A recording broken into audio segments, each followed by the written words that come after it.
জামাত ইসলাম যে তারপরে গিয়ে আরো যে ইসলামী দল টল তারা বিলে ক্ষমতা তাইলে সব বেরিয়ে বিলে বোরখা পড়াই লইব। আমি ঠেহা কি ঠেহারা লাগছে তারা বোরখা পড়ানো। আমরা কি কাপড়ের দোকান দিছি যে সব এই ইসলামী হুজুর যারা তারা কাপড় কাটতে কেটে আপনার বোরখা বানাই দেবো ঠেহা নাই দেবো। আপনি যদি উদম ওই আটতেন মনটায় কয়, আপনি যদি আপনার বউয়ের উদম রাখতেন মনে কয়, আপনি যদি জিয়ের উদম করে সাইডা দেয় তাহলে আমি ডাক দেউ কারা এই যে আপনার কুত্তার উদম ইয়ারে হাফ প্যান্ট কিনতেছে কারা কেউ হাফ প্যান্ট কিনতেছেন আপনি কথা কয় না হাফ প্যান্ট কিনতেছেন জীবনে ছাগলটা কিনতেছে তাহলে গরু ছাগল শিয়াল কুকুর সব উলঙ্গ ইয়ারতে আছে কেউ হাফ প্যান্ট কিন দেয় না তো কার হাফ প্যান্ট কেডাই কিন দেয় কার হাফ প্যান্ট কে পরাবে কোন আলেমের ঠেকা নাই তোমার মেয়েরে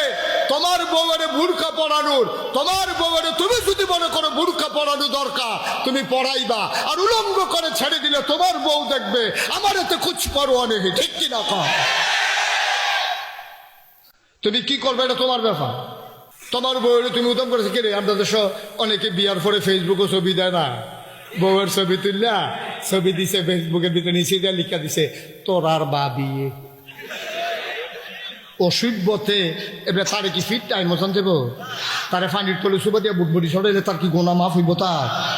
তোর বউয়ের ছবি তুই পত্রিকা দিস কীর্তি ফেসবুক তো এমন একটা পত্রিকা এটা সারা পৃথিবীর মানুষ দেখে তুই বিয়া করছো তোর বউ সুন্দর হোক কালো হোক লম্বা হোক বাচ্চা হোক যেই হবে তোর বউয়ের ছবি তুই পত্রিকা দেওয়ান আর বাজারও তো লজ্জা এক কথায় ঠিক কিনা কর তোর লজ্জা আছে না সরম আছে তোর লজ্জা সরম আছে কোন পুরুষের যাদের ব্যক্তিত্ব আছে